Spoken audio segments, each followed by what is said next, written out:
जिस नारी के ऊपर पितरों की छाया होती है, घर के बुजुर्गों की, घर के पूर्वजों की छाया होती है, ध्यान देना, वही व्रत श्रेष्ठता से कर पाती।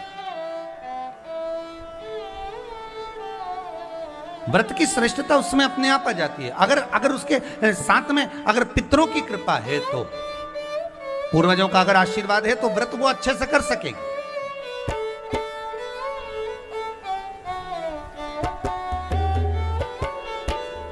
और सहज भाषा में समझ लीजिए, बहुत अच्छे से समझना इस बात को, कि मान लो, एक सरल भाषा में आप और अच्छे से समझिए उसको, बहुत अच्छे से, कि जिस व्रत के दिन आपका उपवास है, सोमवार का, मंगलवार का, बुधवार का, गुरुवार का, तीज का, चतुर्थी का, पंचमी का, छठ का, किसी का भी अगर आपका व्रत है, और उस व्रत वाले दिन यदि आपको क्रोध आ रहा है, व्रत वाले दिन अगर आपकी प्रवृत्ति चिड़चिड़ी हो रही है, क्रोध आ रहा है, अपशब्द निकल रहे हैं, रोना आ रहा है, क्रोध आ रहा है, बहुत सारी परेशानी उसी दिन तुम्हारे सामने आ रही है, समझ लेना कि तुम्हारे घर के पितृ भूखे जरूर, अन्न भाग मांग रहे। एक बात पहले भी कही थी, शायद आपको ध्यान में होगा, रात्रि को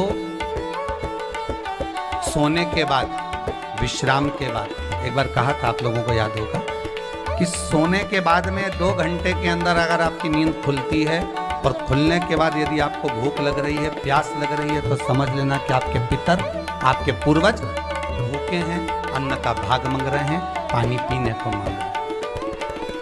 उससे नहीं समझ सकते तो व्रत से समझ।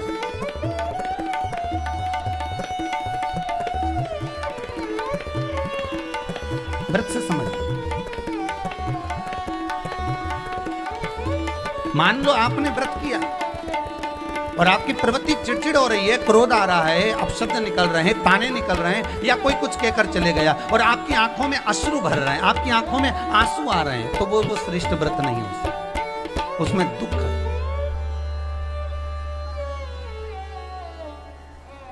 पुष्प ताजा है तो आप भगवान को दोगे, सही है कि गलत है? केला अच्छा है तो भगवान को दोगे, वो काला पड़ गया तो तुम भगवान को दोगे क्या?